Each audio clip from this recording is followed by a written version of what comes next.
Idalia continues to intensify on approach to Florida.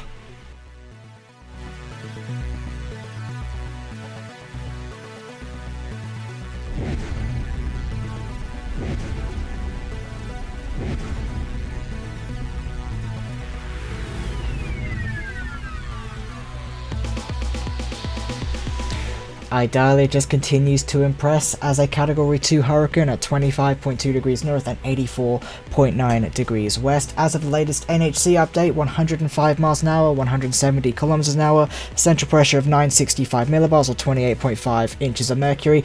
Currently moving to the north, or just about north, at 60 miles an hour, 26 kilometers an hour, at a compass bearing of 010. The wind fields are greatest on the eastern side of the system, being 120 nautical miles to the northeast and 140 to the southeast. Otherwise, it's 50 nautical miles to the southwest and 60 nautical miles to the northwest. 203 miles away from Key West as of right now, 208 from Sarasota, 242 from Tampa, 344 from Panama City, and 362 miles away from Tallahassee. That's 327 kilometers away from Key West, 335 from Sarasota, 390 from Tampa, 554 from Panama City, and 583 from Tallahassee. Currently, there are a lot of warnings to go through. We'll start off with the hurricane warnings. Right now, from the middle of Longboat Key northward to Indian Pass, including Tampa Bay. Tropical storm warnings in effect for Dry Tortugas in Florida, as well as Chokoloskee northward to the middle of Longboat Key, west of Indian Pass to Mexico Beach, Sebastian Inlet, Florida, to Surf City in North Carolina.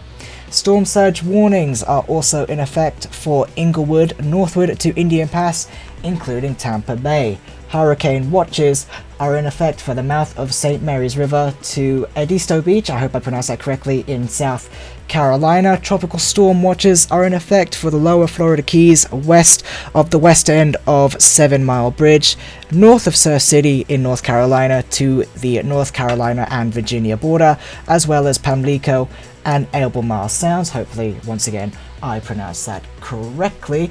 And finally, a storm surge watch is in effect for Bonita Beach northward to Englewood, including Charlotte Harbor, mouth of the St. Mary's River to South Santee River in South Carolina, Beaufort Inlet to Drum Inlet in North Carolina, Neuse and Pamlico Rivers in North Carolina. Once again, I hope I pronounced all of those locations correctly. Apologies if I didn't.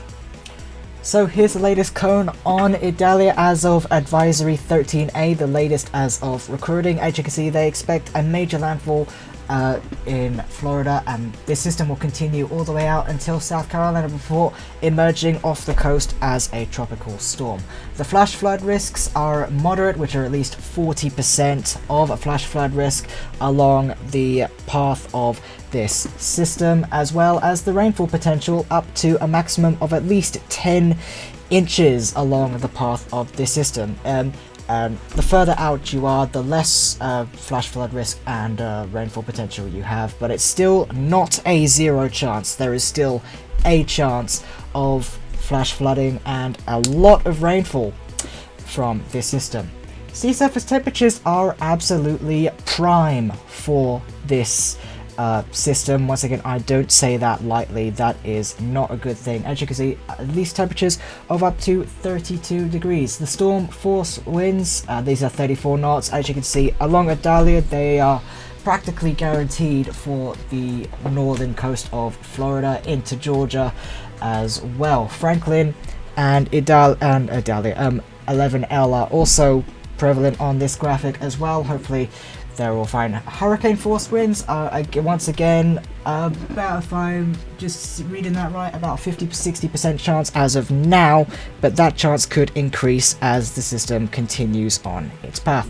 The multimodal diagnostics are just about to take this system up to its peak, as shear apparently takes a small dip before rising. That's probably around landfall time. Sea surface temperatures once again are prime for the system, at least way above 30 degrees for this system as well. Satellite imagery, once again, it's looking very well for this system.